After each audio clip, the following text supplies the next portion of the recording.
مثال کے طور پر اگر ہم یہ 1 منٹ کے لیے مان لیں کہ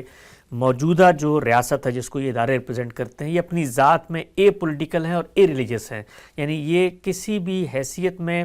نہ مذہب کے وجود کو ریپرزینٹ کرتے ہیں، نہ کوئی اپنا کوئی نقطہ نظر رکھتے ہیں، یہ اپنی ایک طاقت رکھتے ہیں، ریاست کے نظم کو اپنی ڈیوٹیز میں چلا رہے ہیں، عدلیہ فیصلے کر رہی ہے، فوج حفاظت کر رہی ہے، بیوروکریسی ملک کا نظام چلا رہی ہے۔ تو اس اسٹرکچر میں جہاں پر ان کے پاس اتنی غیر معمولی طاقت ہے، اگر خدا نہ خواستہ اگر ہم یہ 1 منٹ کے لیے ان کو مان لیں کہ یہ کوئی اپنی مذہبی تعبیر بھی رکھتی ہیں اور اپنا، تو پھر تو اور زیادہ خوفناک صورتحال ہو جائے گی، اس لیے کہ اگر وہ مذہبی تعبیر غلط ہوئی اور مجھے اس سے اتفاق نہیں ہوا، پھر تو ریاست اپنی طاقت کے ذریعے اس کو نافذ کرے گی۔ جیسا کہ ہمیں ہندوستان میں نظر آیا کہ وہاں کی جو اسٹیٹ ہے، جو ریاست ہے، وہ ہندوتوا کا ایک تصور لے رہی ہے، تو اس کے جو مظاہر سامنے آ رہے ہیں کہ ایک عام مسلمان مثال کے طور پہ FIR کٹوانے بھی جاتا ہے، تو چونکہ اسٹیٹ ایک ریلیجس آئیڈیالوجی کے اندر آ چکی ہے تو وہ تو زیادہ گھنونا کام ہوگا اگر یہ ہو جائے تو۔ اس سے جو مسائل پیدا ہوں گے اس کا لوگوں کو ادراک نہیں ہے۔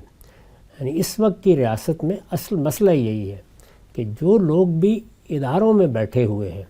ان کا کام یہ ہے کہ مقننہ جس قانون کو ملک کا قانون بنا دے۔ پہلا معاملہ تو کسی بھی ملک کے سپریم لاء کا ہے جس کو ہم کانسٹیٹیوشن کہتے ہیں، وہ بھی ظاہر ہے کہ کوئی دستور ساز اسمبلی بنائے گی، گویا لوگوں کے منتخب نمائندے بنائیں گے۔ اسی طریقے سے قانون بھی بنے گا، اس قانون میں کوئی مذہبی تعبیر آ رہی ہے، اس میں کوئی اشتراکی نقطہ نظر لا رہا ہے، اس میں کوئی خاص لبرل زاویہ نظر ہے جو اس کے اندر گندا ہوا ہے، یہ جو کچھ بھی آئے گا اس کو بہرحال ریاست کے ادارے قبول کیے رہیں گے تو ریاست کا نظم چلے گا۔ اگر وہ قبول کرنے سے انکار کر دیں گے تو کشمکش پیدا ہوگی۔ تو اس وجہ سے اگر آپ ریاست کے لیے کوئی چیز لازم کریں گے تو عوام جن لوگوں کو منتخب کر کے بھیجیں گے ان کے اور ریاست کے مابین اپنے وجود میں کشمکش برپا ہو جائے گی۔ تو اس لیے صحیح اصول یہی ہے کہ پہلے ریاست کو اس بات پر آمادہ کیا جائے، یعنی ریاست جیسی بھی ہے اس کو آمادہ کیا جائے کہ وہ عوام کے فیصلے کو قبول کرنا سیکھے۔ یہ جب تک وہ نہیں سیکھے گی کشمکش رہے گی۔ ہمارے جیسے ملکوں کا المیہ یہی ہے کہ وہاں بھی ریاست نے اس معاملے کو شرع صدر سے قبول ہی نہیں کیا ہے، اور اس میں دونوں چیزیں کردار ادا کرتی ہیں۔ یعنی ریاست کے ادارے یہ محسوس کرتے ہیں کہ عوام ایسے باشعور نہیں ہے، وہ بعض اوقات انتہائی غلط فیصلے کرتے ہیں، وہ یہ سمجھتے ہیں کہ وہ فیصلے خود ریاست کے وجود کے لیے خطرہ بن جاتے ہیں۔ اور اسی طریقے سے جو لوگ حکمرانی کے منصب پر آتے ہیں وہ اپنی سیرت، اپنے کردار اور اپنے شفاف کردار کے لحاظ سے اپنا اثر قائم نہیں کر پاتے۔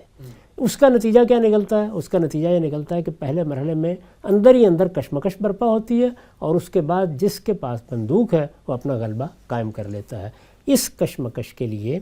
ہم کو قوم کی تربیت کی طرف توجہ دینا ہوگی، اور یہ سب اداروں کی بھی ذمہ داری ہے کہ وہ یہ کام کریں،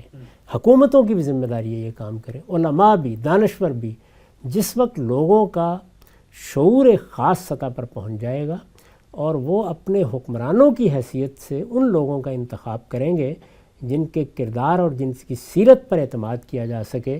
تو آپ یہ توقع کر سکتے ہیں کہ اب کوئی نظم چلایا جا سکتا ہے۔ تو اس وقت سب سے پہلا اور بنیادی مسئلہ یہ پیدا ہو گیا ہے کہ جو طاقت ریاست کو منتقل ہو گئی ہے اس کے ہوتے ہوئے حکومت کو حکومت کرنے کا حق کہاں سے دلوایا جائے۔